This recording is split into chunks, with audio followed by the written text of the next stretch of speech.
honored to host this exciting, conversation about a critical issue in our blood shortage. And we have recently launched, as of this week, nationally, an emergency blood appeal for the Red Cross, which is something that is not something we do every year, but something that points to a critical need for people to pay attention to the opportunity to save lives. And when we reach this time of year, the holidays, the accumulation of all of the storms, all of this combines with a reminder that it's our opportunity to save lives, and sometimes we need to step that up a bit, and that's where we are today. And we're very appreciative of having Lieutenant Governor Susan Bysiewicz with us, who has been our advocate over the past several years, is critically aware of what we do and why this is so important. So I'm going to, without further ado, I'll turn it over to the Honorable Lieutenant Governor. Thank you so much, Richard, and thank you so much for having us today. And it's very important for the people of Connecticut to know that we have an emergency situation and that we need blood donations very, very critically. January is also National Blood Donor Month. So it's a time to celebrate and say thank you to the people who've already stepped up and donated. But now it is especially important that people take the opportunity to donate. If you've never donated before, please consider it. If you have, but haven't done so in a while, we need you now, because the American Red Cross and our country is facing a national blood shortage crisis. And the one thing I do know is that the people of Connecticut will step up. When there is a need, people in our state always step up. And so we wanted you to know that we are facing the worst blood shortage that we've seen in 20 years. And we have this shortage because fewer people are giving blood. And so this poses really a significant and concerning risk to our patients. Every 2 seconds in our country, somebody needs blood.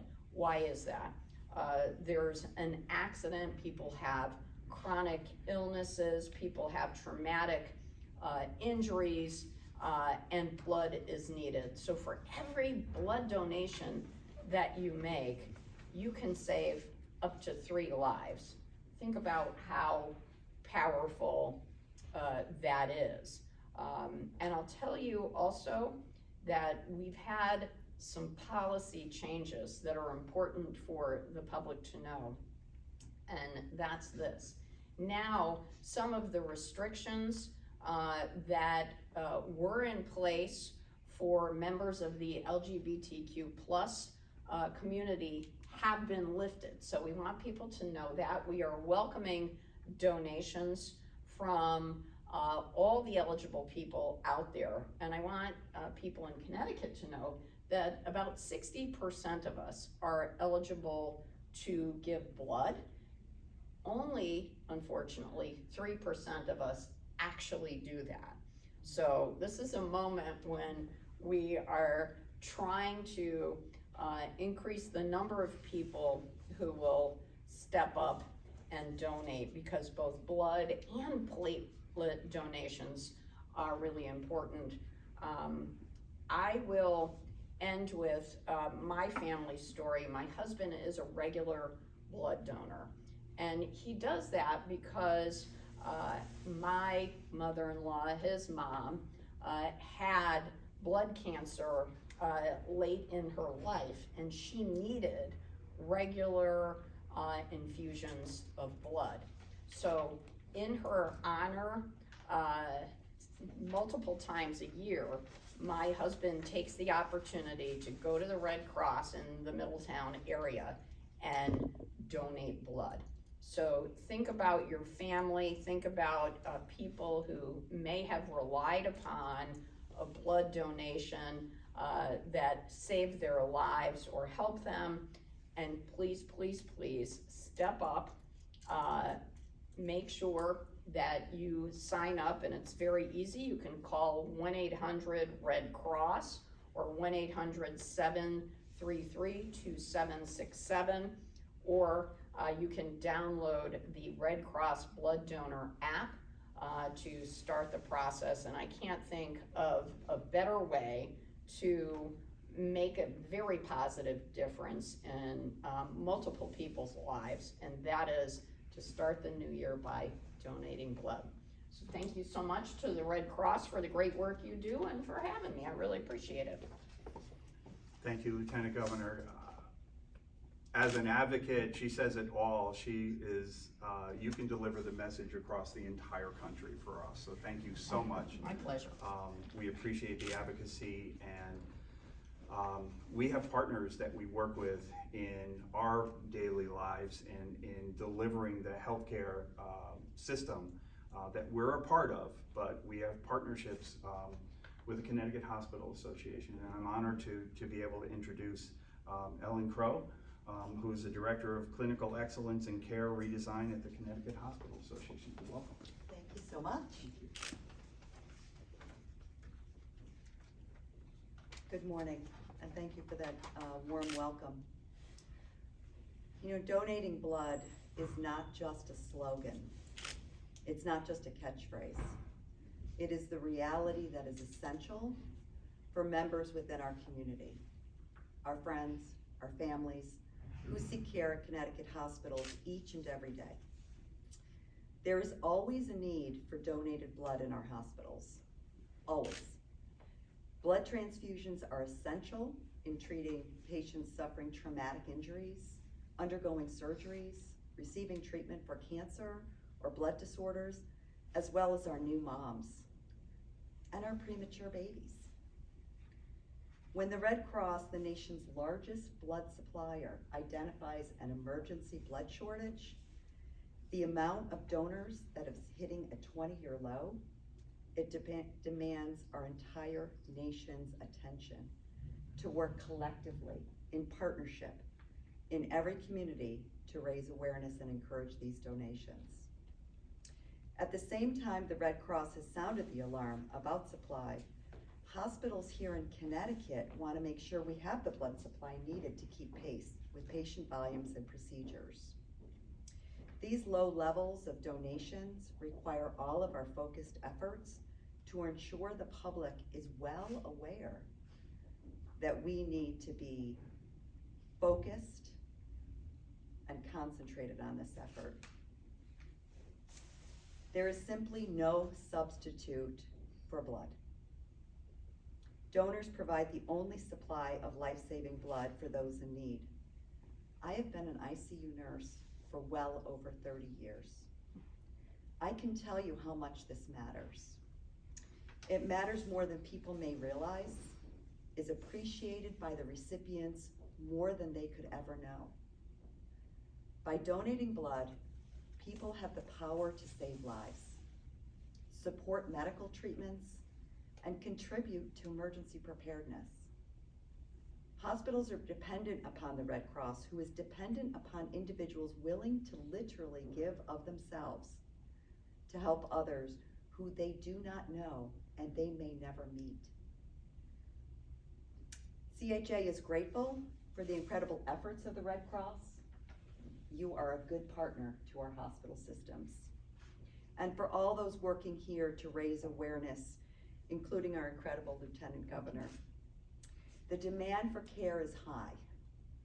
The need for blood is absolutely critical. We thank everyone across Connecticut and our entire nation who regularly roll up their sleeves to help save individuals. Just like donating blood to save a life is not just a slogan, neither is people's lives, because it's dependent upon it. Thank you so much, and I appreciate the work that you do. Thank you so much. Appreciate your kind words. true partnerships, and the need, the recipient need is constant. It never wanes, and we do not want to put our hospital partners into positions where they have to make critical decisions on care or quality of care. We've been down that road before, and we do not want to go through that again. But the recipient side of the house is a story that we really need to tell, and we're so honored to have Elizabeth Emery with us today, who is as you will hear, a blood donor recipient, but more importantly, she has turned that to sponsor her own blood drives. And that evolution, or that ability to bring other resources and to pay it forward, is simply remarkable. So I'll let her speak for herself. Welcome. Good morning. My name's Elizabeth Emery, and I'd first like to begin by thanking anyone who has ever donated blood. I would not be able to stand here today with this opportunity if it were not for blood donors, so thank you. I became a blood recipient in 2021 when I was 25 weeks pregnant, and I was diagnosed with stage 4 Burkitt's non-Hodgkin's lymphoma, which is a blood cancer. I then underwent almost 6 months of chemotherapy while pregnant, and like so many other cancer patients, as mentioned earlier, blood is an essential part of treatment. Replacing blood cells that are wiped out by chemotherapy, it can only be done with someone else's blood given by donation.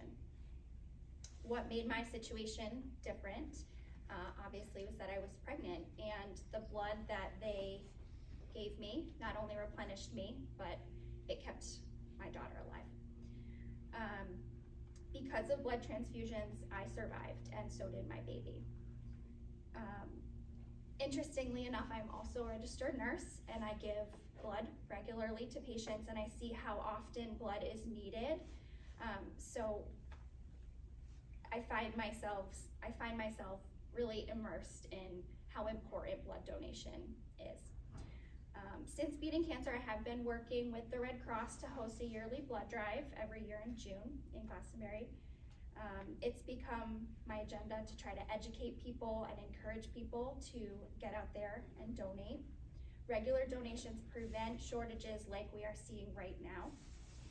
And in closing, I'd just like to say how often, as a recipient, I think about the blood that was given to me and to my daughter, and how the people out there who gave it probably don't realize just how significant their selfless act of donation was. And so now more than ever, it's very important that I share my story and put a face to blood donation. Thank you. Good job. Okay, I get to follow that. Thank you so much. That coming from the heart to the heart, and I think that's the point here. This is a very simple process, and when I put my hand over on my Red Cross logo, it represents what we do each and every day. But it's easy to lean forward to help someone else. It really is. It takes an hour. It takes a little effort on someone's part to lean in and make a difference in the life of someone like Elizabeth and her baby daughter. And as we speak, as we're doing this conference, another friend of ours, Daniela, who's an 11-year-old, and you may remember her, since she was 14 months old, she goes every 3 weeks for a blood transfusion at Children's Medical, and she's receiving her blood transfusion today. So this is a need that is constant and ongoing and affects families and affects our community. And as the Lieutenant Governor was kind enough and wise enough to say, Connecticut rallies around this. This is not something we do when we face this kind of crisis before. We have stepped it up and we have taken it to a new level. So we're happy to answer any questions that you may have for us. And I will defer to the Lieutenant Governor and myself, and we have some These experts over here. We have too. these experts. Dr. West is in the house, our medical director. Trish Sablitz, who is our regional executive for donor services, and Cheryl Engels, who's a board member and Trish's volunteer partner. We're all here to answer any questions you might have. and I thank you for being here. Go ahead.